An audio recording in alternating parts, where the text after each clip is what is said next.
second. All right. Good evening. What we have right now, we have our 8th officer shot since June the 1st. In the line of duty, this is the 8th officer shot in the line of duty. The officers today, this evening around 5:45, were responding to a call for a shooting. So they were in the area looking for a suspect.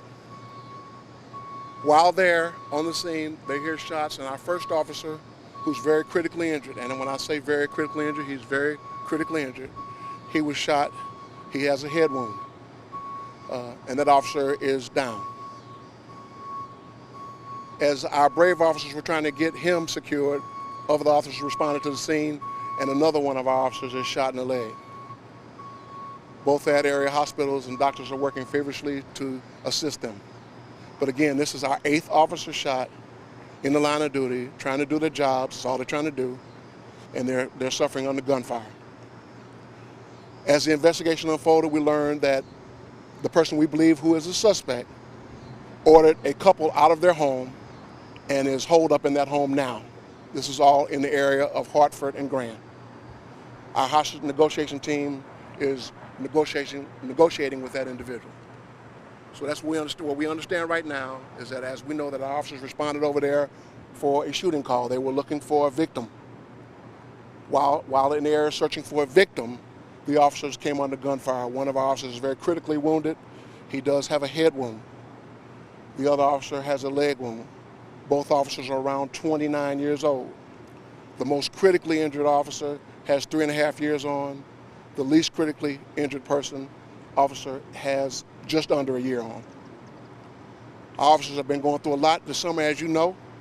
We've had a surge in violence. We've had a lot of other activity that we've done. And these officers, all they're trying to do is do their job and try to help a person that's wounded, and they come under gunfire themselves. And the officers, the brave officers that assisted them, brought the officers to this hospital. Please pray for the most critically, actually pray for both the officers, but certainly the officer that's most critically injured, please pray for him. Very sad situation. And Chief, how does the department cope with this? How do you process this? 8 since June, and now another officer at death's door. Well, naturally, it's very disturbing. We're just trying to do our jobs, and so officers cope. Hey, we comfort one another. We seek assistance from counseling, but at the end of the day, we're trying to cope through a very trying summer, and it just seems very difficult. It's very difficult. The suspect is alone in the house at this point, you believe? From what we understand, the suspect is alone in the house, and again, our hostage negotiation team is working through that situation. You know if that suspect lives at that house or not? You know, we know that the suspect does not live there. The family that was ordered out at gunpoint did not know this person. So the shooting took place on the street or sidewalk, and then the suspect ran into the house and ordered those folks out. Right. So, well, what we know is that what we understand right now is that the officers, as they responded, were shot by the suspect who was already in the home.